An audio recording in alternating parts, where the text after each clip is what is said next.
Magandang umaga po sa ating mga kapatid sa MCG Eye Cares sa buong mundo po. Pagbati po ng pag-ibig at kapayapaan po ng Diyos ang sumahatin po nawa mga kapatid. Salamat po sa Diyos sa buhay at lakas na kaloob niya sa atin pong lahat ngayong araw.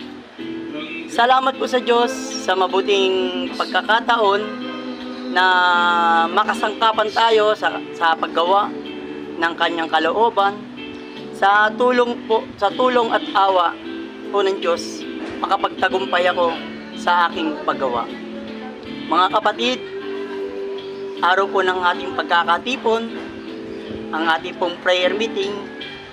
Salamat po sa Diyos sa mga nakadalo na po, kaninang first batch po natin. Ngayon ay sa second batch na po ng ating pagkakatipon, ay italaga na po natin ang ating mga sarili, yung mga kapatid na dadalo sa mga lokal, magsigayak po tayo ng mahinhing damit na gaya po na naipaksa ni kapatid na Kuya Daniel na ating taga-akay, na naipaksa po ng pasasalamat na tayo po'y magsigayak ng mahinhing damit.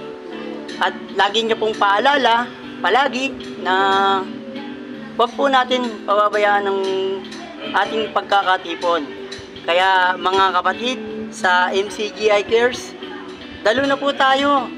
Tayo'y makapakinig muli ng mga aral at katuwiran ng ating Panginoong Diyos na ating pong maririnig sa ating pong taga-akay na si Kuya Daniel Rason.